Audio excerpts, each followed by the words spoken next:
Bismillahirrahmanirrahim. Assalamualaikum warahmatullahi wabarakatuh. Teman-teman pengantar ilmu hukum pada prodi ilmu hukum. Insya Allah pada kesempatan kali ini kita akan membahas terkait dengan hukum perdata yang ada di Indonesia. Meskipun di awal perkuliahan juga saya singgung terkait dengan persoalan perdata gitu ya. Terkait dengan awal itu saya jelaskan terkait dengan pluralisme hukum yang ada di Indonesia. Namun pada kesempatan kali ini, ya, di mana yang dulu itu saya uraikan terkait dengan kasus-kasusnya, sekarang kita coba akan masuk kepada babak berikutnya terkait dengan sebenarnya perdata di Indonesia itu seperti apa, gitu ya. Nah, pertama kali kita ingin mengetahui terlebih dahulu nih pada persoalan pengertian daripada hukum perdata itu. Secara umum, Profesor Subekti ini adalah mantan hakim agung ya di Mahkamah Agung dan juga tokoh hukum yang menerjemahkan buku kitab undang-undang ya, kitab undang-undang hukum perdata yang dulu dari bahasa Belanda yang kita sebut sebagai Jerlik Book itu, dan kemudian kita bisa baca sekarang dengan terjemahannya bahasa Indonesia. Nah, Profesor Subekti menjelaskan bahwa apa yang disebut sebagai hukum perdata merupakan segala hukum pokok yang mengatur kepentingan perseorangan. Ini sebenarnya kita mengingatkan pada kita bahwa dalam proses pembagian hukum itu ada yang membagi hukum dalam bentuk hukum privat dan juga ada dalam bidang hukum publik. Nah, hukum perdata ini masuk kategori pada hukum privat yang mengatur terkait dengan aktivitas hukum ataupun peristiwa-peristiwa hukum ya yang mengitari antar perorangan gitu. Nah, meskipun kemudian kalau kita lihat perkembangannya gitu tidak hanya sebenarnya yang diatur adalah perseorangan juga gitu. Kadang juga berkaitan dengan subjek hukum yang lain selain daripada manusia, yaitu badan hukum. Tapi secara prinsipil ya seperti itu memang ya, hukum perdata ini berkaitan dengan kepentingan-kepentingan, urusan-urusan, hal-hal yang berkaitan dengan perseorangan.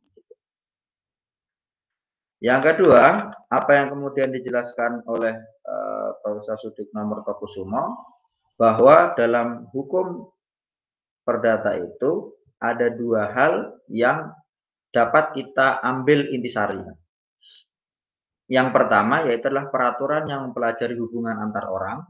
Ya, jadi di dalam pembelajaran ataupun dalam studi hukum perdata itu hal yang paling ditekankan adalah hubungan antar orang. Ya, yang nantinya kemudian itu melahirkan hukum-hukum yang berkaitan dengan keluarga. Ya. Apa contohnya? Misalkan perkawinan, gitu ya. Terus kemudian perceraian, di situ. Kalau meninggal ada waris. Kalau saling memberi ada namanya hibah. Kalau kemudian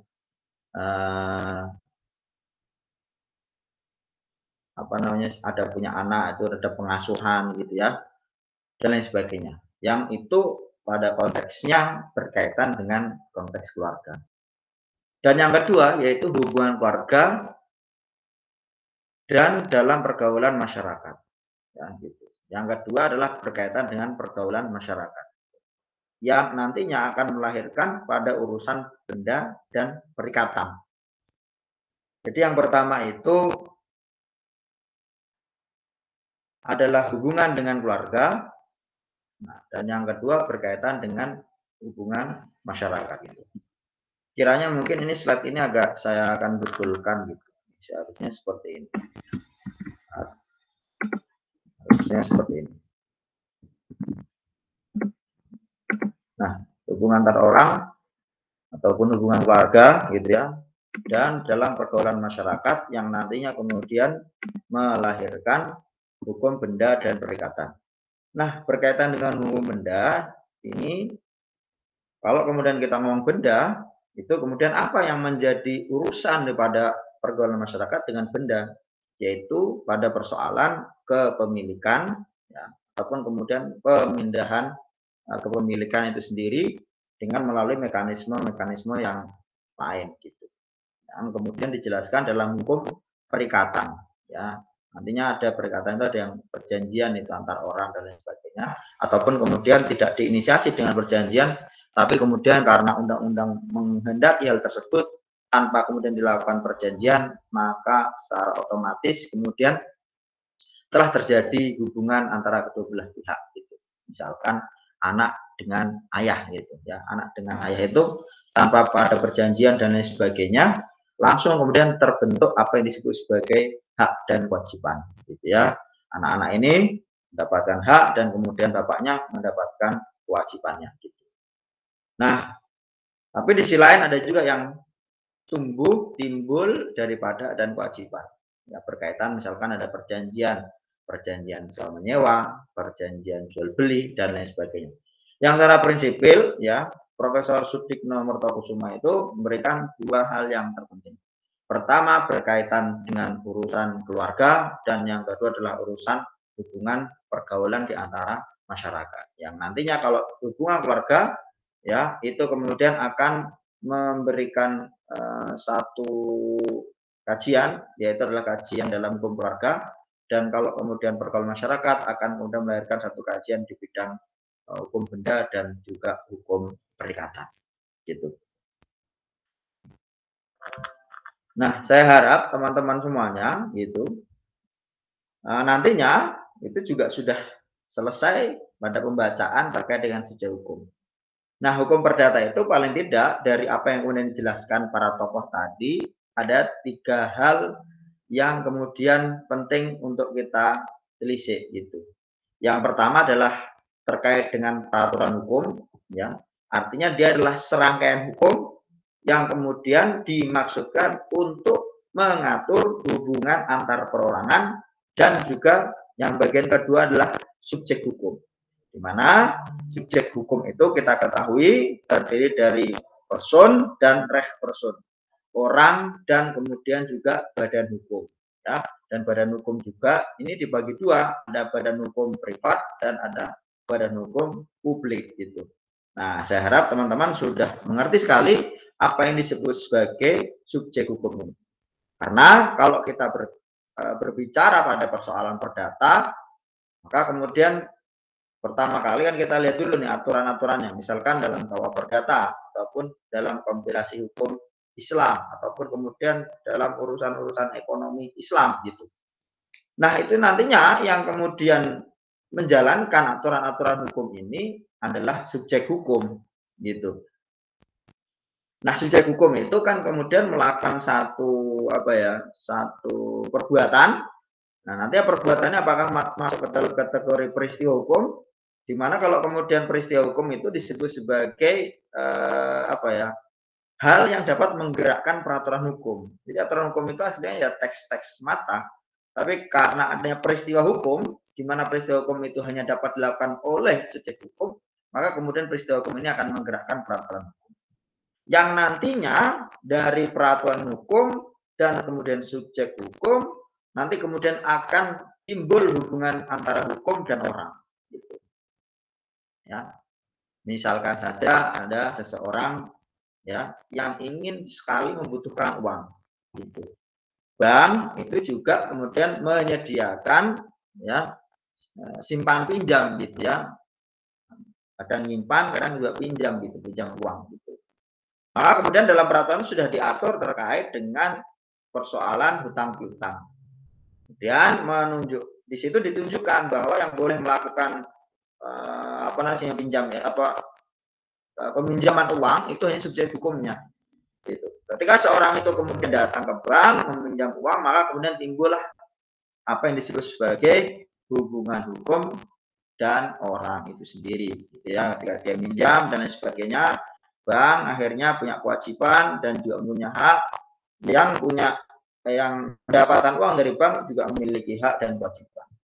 Nah, maka dari sini kita bisa simpulkan bahwa unsur daripada hukum perdata itu ada 3. Pertama, peraturan hukum, yang kedua subjek hukum, dan yang ketiga adalah hubungan hukum dengan orang.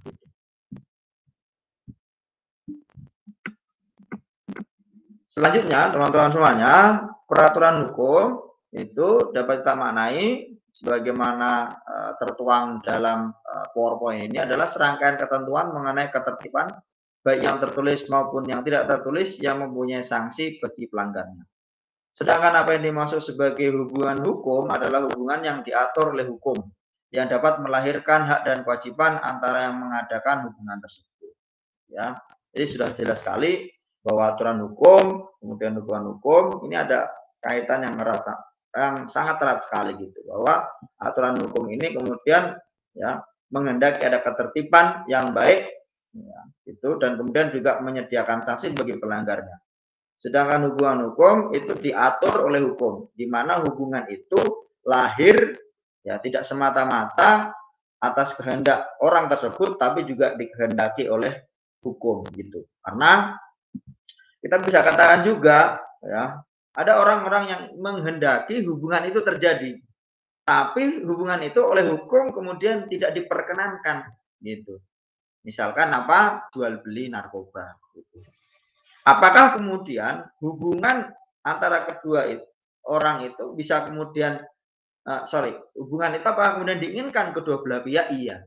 Tapi kemudian hubungan itu tidak dikehendaki oleh hukum karena ya akan melahirkan satu kondisi yang tidak diinginkan oleh hukum ya, yang mana itu sudah kemudian diamanahi oleh masyarakat, di mana kemudian dibentuklah sebuah aturan di mana kalau jual beli narkoba itu tidak diperkenankan karena di situ banyak mudorotnya, keburukan dan lain sebagainya. Nah, sedangkan subjek hukum ini saya tadi sudah saya jelaskan bahwa subjek hukum itu adalah pendukung hak dan kewajiban. Pendukung hak dan kewajiban ini dapat berupa manusia ataupun badan hukum. Subjek hukum ya teman-teman semuanya dalam melakukan tindakannya dalam kaitan dengan peristiwa hukum haruslah memiliki kecakapan atau handling with wahid ya. Dimana kalau kita ngomong subjek hukum itu kok ada Pak orang yang enggak jadi subjek hukum gitu. Siapa misalkan kecil, orang gila, itu enggak punya kecakapan gitu. Kenapa? Karena itu belum bisa kemudian menentukan yang baik dan buruk gitu. Sehingga itu tidak boleh menjadi subjek hukum gitu ya.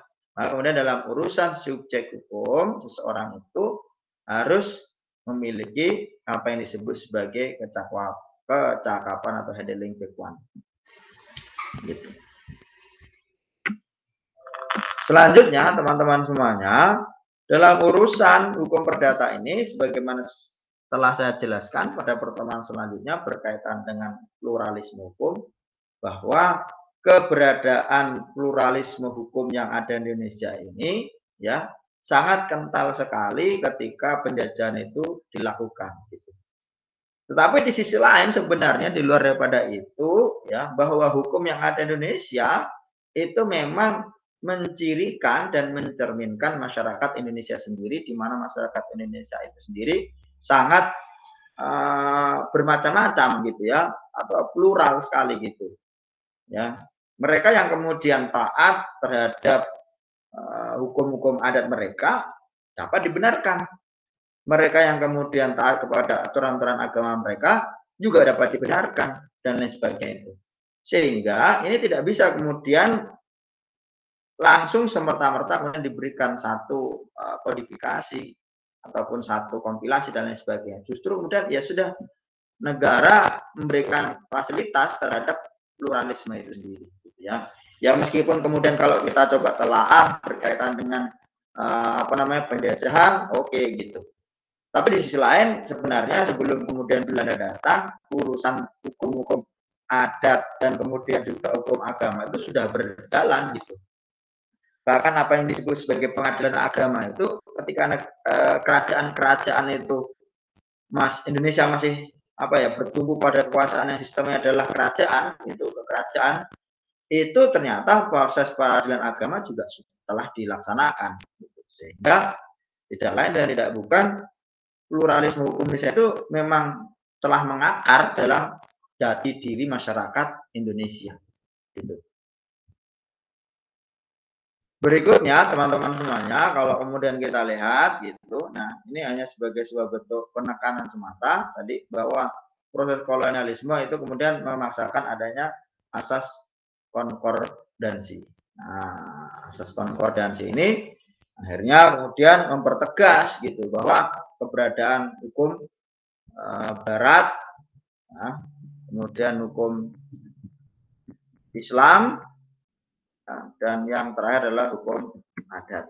Itu pertegas keberadaan. Jadi yang kemudian ingin tunduk kepada hukum Barat dipersilahkan, yang kemudian hukum Islam dipersilahkan, hukum adat dipersilahkan sesuai dengan cakupan dan kemudian keberbolehan di mana mereka akan tunduk kepada hukum adat tersebut. Gitu.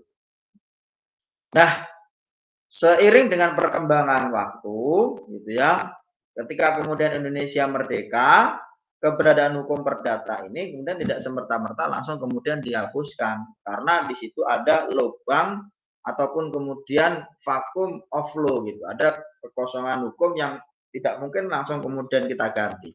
Bahkan sampai sekarang keberadaan hukum perdata ini kenapa masih bertahan? Salah satunya karena faktor kita belum memiliki aturan hukum yang berkaitan dengan hal tersebut, sehingga tetaplah dalam undang-undang peralihan, dalam undang-undang dasar itu dalam aturan peralihan masih kemudian dipayungi aturan-aturan hukum peninggalan kolonial gitu. Nah, satu pertama yang kemudian kita pastikan bahwa Perdata Barat ini akan kemudian sangat sangat disumberkan gitu ya, ataupun bersumber daripada hukum-hukum daripada Belanda, dan kemudian itu kalau kemudian kita lihat hari ini adalah merupakan KUH Perdata gitu ya, KUH Perdata. Gitu. Meskipun begitu, dulu Profesor Muzakir pernah menyampaikan bahwa meskipun hukum itu adalah hukum kolonial, namun kemudian ketika diproklamirkan kemerdekaan dan kemudian kita telah memiliki dasar negara sendiri adalah Pancasila, maka kemudian filosofis ya, ataupun filosofi ataupun filsafat daripada aturan-aturan hukum dan kemudian juga semuanya adalah merupakan hukum yang dinaungi dan kemudian mensiratkan nilai-nilai yang ada pada Pancasila itu sendiri.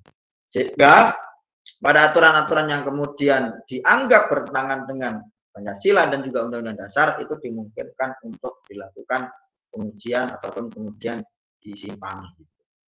Nah, KUH Perdata itu terdiri dari empat buku ya. Kalau kita ngomong kitab itu kan berarti ada beberapa kompilasinya ataupun kumpulannya gitu. Yang pertama terkait dengan orang. Ini kalau ngomong orang ini berkaitan dengan urusan kekeluargaan tadi. Kemudian ada benda, yang ketiga adalah perikatan, dan yang keempat adalah pembuktian, dan kemudian ada luarsa. Selanjutnya teman-teman semuanya ya, kalau kita berbicara pada hukum perdata yang kedua, yaitulah perdata Islam. Kalau kita berbicara perdata Islam, maka tidak lain dan tidak bukan sumbernya adalah hukum Islam itu sendiri gitu. Nah, di tengah-tengah kita berbangsa dan bernegara ini gitu ya, umat Islam adalah salah satu umat yang kemudian memiliki populasi yang cukup besar gitu. Sehingga urusan-urusan berkaitan dengan perdata ini diberikan ruang yang cukup besar oleh negara untuk dilakukan transaksi dan lain sebagainya, ataupun perikatan dalam urusan perdata Islam gitu. Sehingga tidak heran kemudian muncul berbagai bentuk peraturan perundang-undangan yang mengatur terkait dengan perdata Islam. Misalkan saja KHI, yaitu berkaitan dengan kompilasi hukum Islam yang kemudian ini mengarah kepada hukum keluarga ataupun al-ahwal sahsiyah, yang disebut sebagai al-ahwal asahsiyah itu. Jadi jurusan HKI dulu itu jurusan namanya ahwal sahsiyah, yaitu adalah hukum-hukum yang berkaitan dengan keluarga. Ada pula sebenarnya ada KHS, kompilasi hukum ekonomi syariah. Tapi sebenarnya lebih baik kita nyebutnya Undang-Undang Nomor 21 Tahun 2008 tentang perdagangan syariah. Kalau KHS ini sebenarnya hanya kompilasinya saja, dan itu ada yang menyebut bahwa kalau kemudian tidak dirujuk, itu kemudian tidak ada kekuatan mengikatnya gitu. Nah, sedangkan kalau Undang-Undang 21 Tahun 2008 tentang perdagangan syariah ini langsung kemudian memiliki kekuatan hukum mengikat, karena dia adalah masuk dalam hierarki peraturan perundangan yang ada di Indonesia. Nah, kemudian ya, terkait dengan perdagangan syariah ini kemudian diatur produk-produk yang ada di dalam perdagangan syariah itu. Misalkan apa?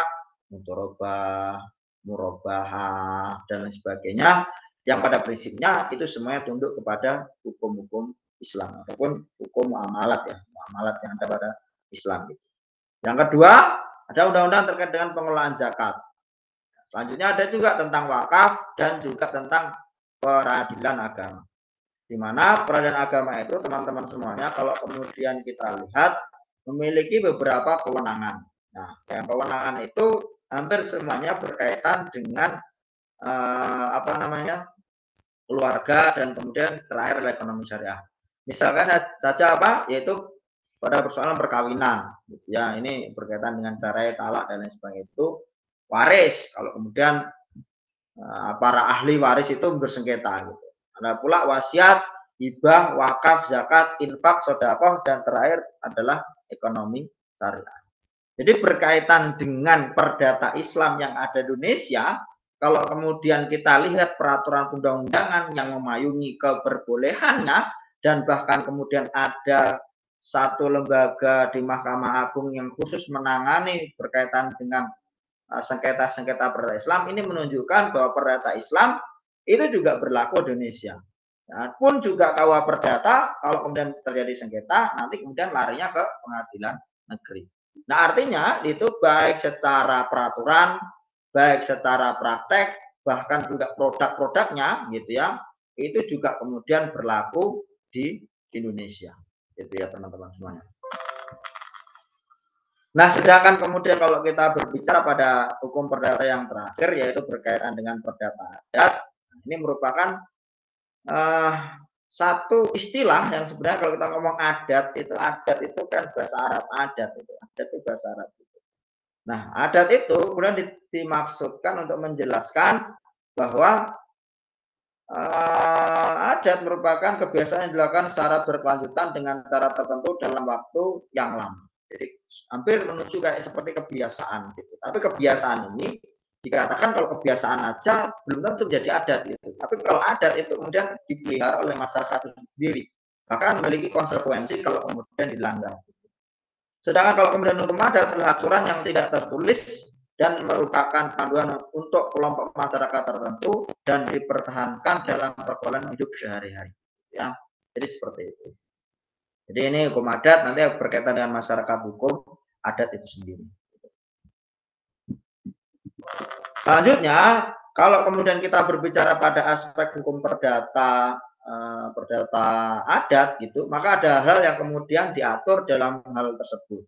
Sebagaimana diungkapkan oleh Profesor Supomo, nah, ini beliau adalah salah satu the founding people ya daripada Indonesia atau pendiri dari Indonesia gitu.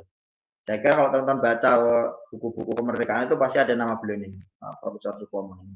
Ya, perdata dalam hukum adat itu ada hukum keluarga, perkawinan, waris, tanah, hutang piutang. Gitu. Ya, sebenarnya mirip juga dengan kemudian dan lain sebagainya yang ada diatur dalam hukum perdata lainnya. Gitu. Kemudian corak hukum adat ini adalah religio magis, yaitu kehidupan yang dianut oleh masyarakat Indonesia diharapkan untuk menyeimbangkan antara yang tampak dan tidak gitu.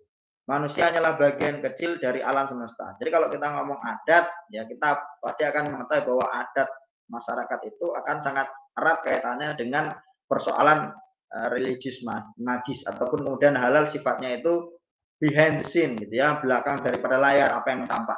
Sehingga kalau kemudian kita langgar, maka kemudian hukumannya itu bisa yang mengakibatkan tidak terdeteksi secara kasat mata. Tapi itu terjadi. Saya kira seperti itu bagi orang-orang Indonesia sudah mengerti hal tersebut. Yang kedua adalah komunal atau kebersamaan, bahwa dalam urusan hukum adat ya itu adalah kebersamaan, bukan individu yang ditekankan. Nah, Profesor Supomo itu kan salah satu ahli dalam bidang hukum adat gitu, dan dulu menggagas negara kekeluargaan gitu ketika merdeka. Tapi kemudian perdebatan antara Muhammad Hatta dan didukung oleh Yamin, sedangkan Soekarno kemudian didukung oleh Supomo. Ini mengharapkan itu jalan tengah yang kita dapatkan hari ini, gitu ya. Negara ya kemudian tetap menjunjung tinggi kebersamaan, gotong royong, tapi satu sisi juga tetap menjamin hak individu setiap orang. Gitu. Nah, kemudian hukum adat ini di dalamnya juga setiap individu diharapkan untuk selalu berbagi dan memiliki sikap sosial kemasyarakatan. Ini misalkan tadi yang saya contohkan bahwa dalam bagian hukum adat itu ada persoalan hukum tanah, ya, bagian hukum ini. Ya. Maka kemudian terlihat gitu dalam hukum tanah kita Indonesia itu juga terinisiasi oleh hukum adat ini saya kira, yaitu di mana tanah itu selalu memiliki fungsi sosial. Jadi kalau pemerintah membutuhkan pembangunan yang itu arahnya untuk kemaslahatan bersama, maka kemudian secara otomatis ya negara diperkenankan dengan tanda petik harus kemudian memberikan ganti rugi yang sepadan dan setara. Ataupun contoh lainnya, misalkan di dalam masyarakat itu bahwa pemilik harus mengizinkan air sawah bebas yang berasal dari sawah yang lebih tinggi letaknya dialirkan melalui sawahnya. Jadi kalau ada sawah teras miring itu, ya harus kemudian secara sukarela gitu, nggak boleh kemudian bersifat individualis gitu ya, mengedepankan egonya itu, yang bawah nggak kebagian. Ya, kalau air di bawah nggak mungkin ke atas. Kalau air kan pasti dari atas turun ke bawah. Yang ketiga adalah konkret atau nyata, yaitu adalah adanya kebutuhan untuk memberikan suatu sebagai tanda jadi berupa barang. Nah, misalkan aja adalah hukum adat yang ada di Jawa Tengah, bahwa seseorang itu kalau kemudian ingin berbesanan ya ataupun menikah itu tidak hanya kemudian deal aja gitu. Ya kalau orang kita kan deal, tapi kemudian harus ditandai dengan apa yang disebut sebagai peningset atau seserahan. Sehingga di situ ada kita sebut sebagai tanda jadi yang clear konkret, tidak boleh kemudian abu-abu hanya mulut dengan mulut. Karena mulut ini ternyata mungkin di masyarakat kita masih dianggap sebagai sesuatu yang belum menjamin apa yang disebut sebagai jaminan ya yang real gitu. Ya, bahkan yang mata sebut aja kadang kita nggak percaya gitu. Maka kemudian harus dalam adat Jawa Tengah itu ada yang disebut sebagai peningset atau seserahan gitu. Dan yang terakhir ya kontan tunai gitu, yaitu corak kontan merupakan konsekuensi corak konkret karena tiap tindakan dalam hukum adat selalu diberi bentuk nyata, maka antara prestasi dan kontraprestasi dianggap selesai pada seketika itu ya. Jadi kalau kemudian misalkan tidak beli dan lain sebagainya, maka harus kemudian diselesaikan ketika itu pula, tidak boleh kemudian berlarut-larut dan sebagainya itu. Gitu ya teman-teman semuanya, atas apa yang bisa saya jelaskan pada kesempatan kali ini terkait dengan hukum perdata. Saya kira dalam hukum perdata ini masih panjang sekali. Nah, pengantar hukum Indonesia itu sifatnya karena hanya mengantar, maka saya hanya menjelaskan sedikit saja. Nanti bisa dilanjutkan dengan diskusi ataupun kemudian diperdalam lagi dalam materi khusus. Nanti ada kelas khusus terkait dengan hukum perdata. Terima kasih teman-teman semuanya. Itu saja. Dan assalamualaikum warahmatullahi wabarakatuh.